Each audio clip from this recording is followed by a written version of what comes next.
नमस्कार, public news times channel Shimla में आपका स्वागत है। आज शिमला में कला संगम द्वारा प्रेस कॉन्फ्रेंस की गई, जिसमें आगामी सांस्कृतिक कार्यक्रम सेलेस्टियल रिदम्स की घोषणा के बारे में बताया गया, जिसमें गेटी थिएटर शिमला में आयोजित एक शास्त्रीय नृत्य संध्या रखी जाएगी। इस आयोजन का मुख्य उद्देश्य भारत की समृद्ध सांस्कृतिक विरासत को बढ़ावा देना और कलात्मक अभिव्यक्ति के लिए एक मंच प्रदान करना है। कार्यक्रम की जानकारी कला संगम की अध्यक्ष श्रीमती पूनम शर्मा ने स्वयं मीडिया को दी। First of all, thank you very much to each one of you for sparing your valuable time and for your presence here. I am Mrs. Poonam Sharma. मैं लास्ट 35 ईयर्स से शिमला में कथक को प्रमोट करने की कोशिश कर रही हूँ और कथक सिखा रही हूँ। I have a dance academy, YWCA Shimla में डांस अकेडमी है, कथक डांस अकेडमी, जो प्राचीन कला केंद्र के साथ एफिलेटेड है। तो हम लोग एक प्रोग्राम करने जा रहे हैं जिसका नाम है सेलेस्टियल रिदम्स, और इस कथक परफॉर्मेंस, कथक इवनिंग का मेन पर्पस शिमला में कथक को प्रमोट करना है। और मुझे ऐसा लगता है कि आजकल के टाइम में जहाँ पे वेस्टर्न डांस फॉर्म्स को या बॉलीवुड को बहुत ज़्यादा हाइप मिल रहा है, तो ये एक हमारा ड्यूटी बनती है, एक कर्तव्य है हम लोगों का कि हम आने वाली जनरेशन को अपनी जो रिच क्लासिकल हेरिटेज है, जो हमारे शास्त्रीय नृत्य विधाएं हैं, इनके साथ अपडेट रखें और उनको हम इसके लिए ज़्यादा से ज़्यादा इसमें उनका इंटरेस्ट बना रहे, इसके लिए हम प्रयास करते रहें। तो इसी को नज़र में रखते हुए हमने ये प्रोग्राम ये प्रोग्राम आयोजित कर रहे हैं, जो 21 को सैटरडे शाम 5:30 बजे गेटी मल्टीपर्पज़ हॉल में है।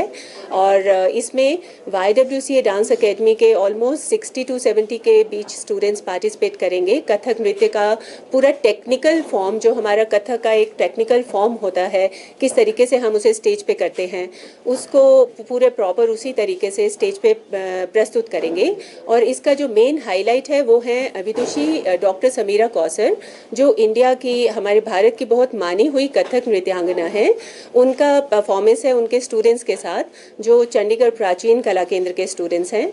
और उसके बाद उनका एक लेक्चर डेमोन्स्ट्रेशन है, जिसमें वो कथक नृत्य से रिलेटेड बहुत कुछ इंटरेस्टिंग फैक्ट्स को पेरेंट्स या बच्चों के साथ या जो और ऑडियंस हैं उनके साथ वो शेयर करेंगी और देंगे। तो जो हमारी एक्चुअल ऑथेंटिक फॉर्म्स है, उनको नेक्स्ट आने वाली जो जनरेशन है वो उससे बिल्कुल भी अवेयर नहीं होंगी। तो बहुत ज़रूरी है कि जो हमारा एक ऑथेंटिक फॉर्म्स है, हम उसको जीवंत रखने का पूरा प्रयास करें, और ये उसी प्रयास की ओर मेरा एक कदम है।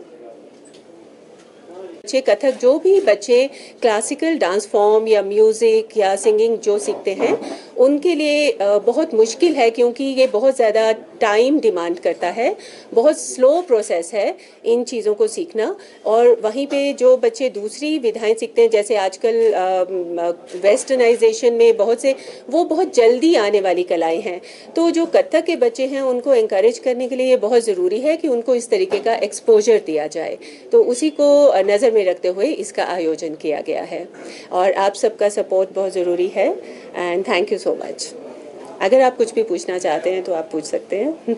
गेटी में मैं लास्ट 2 ईयर से, ये कोविड के बाद से मैंने नहीं लगाई हैं, उससे पहले मैं लगातार विंटर्स में सभी बच्चों के लिए लगाती थी, और हो सकता है इस वर्ष से मैं फिर से शुरू कर दूंगी। हाँ जी, बच्चों का बहुत फ़ायदा होता है। जो बच्चे क्या क्या रहने वाला इस इवेंट में? इसमें बच्चे जो हमारे शास्त्रीय नृत्य से रिलेटेड ताल हैं, जैसे 3 ताल है, झप ताल, रुद्र ताल, जो बहुत ज़्यादा मुश्किल ताल हैं, उनमें कथक की प्रस्तुतियां देंगे। और इसमें सबसे ज़्यादा जो मैंने एक चीज़ बच्चों में देखी है कि जब वो इस तरीके की प्रस्तुति के लिए प्रैक्टिस करते हैं, अभ्यास करते हैं, तो उनको ये चीज़ें इतने अच्छे से उनके अंदर उनको समझ आ जाती है, जो अदरवाइज़ क्लास में भी उनको समझाना कई बार थोड़ा मुश्किल हो जाता है। लेकिन वो स्टेज पे परफॉर्मेंस करना चाहते हैं और कथक करना चाहते हैं, तो बहुत इंटरेस्ट से ये चीज़ें सीख रहे हैं। और मैं भी चाहती हूँ कि ये चीज़ें विलुप्त नहीं होनी चाहिए, उनको आगे की जनरेशन को इन चीज़ों का पता होना चाहिए, क्योंकि हमारा बहुत रिच कल्चर है, जो आई थिंक और किसी भी कंट्री का नहीं है क्लासिकल डांस की फील्ड में। डांस डांस में जिस प्रकार से क्लासिकल को यहाँ पर फर्स्ट स्टेप माना गया है, अगर बात की जाए वहीं पर अगर बात की जाए जिस प्रकार से आजकल का जो डांस हो रहा है, तो जो नई पीढ़ी है उसका इंटरेस्ट क्लासिकल की तरफ बढ़ा है या कम हुआ है? क्योंकि आपको देख हाँ, नहीं, एक्चुअली एक समय ऐसे आया था जब क्लासिकल डांस काफ़ी हाईलाइट होने लग गया था, लेकिन उसके बाद मैंने उसमें डिटेरियोरेशन देखी। वो तब शुरू हुई जब हमारे कई इवेंट्स होते हैं या कुछ ऐसी क्लासेस शुरू हुई जिनमें वेस्टर्नाइज डांसेस को ज़्यादा प्रमोट, और मैं किसी भी डांस फॉर्म के अगेंस्ट नहीं हूँ, सबकी अपनी मर्जी है, अपनी पसंद है, लेकिन क्लासिकल डांस में थोड़ी ये प्रॉब्लम आती है कि इसमें बहुत ज़्यादा मेहनत चाहिए होती है। अगर कोई दूसरी डांस फॉर्म बच्चा 1 साल में परफेक्टली सीख जाता है और यहाँ पे 5 साल भी कम है उसके लिए, तो वो थोड़ा सा बच्चों का इंटरेस्ट बनाए रखने के लिए इस तरीके का एक्सपोजर देना उनको बहुत ज़रूरी है।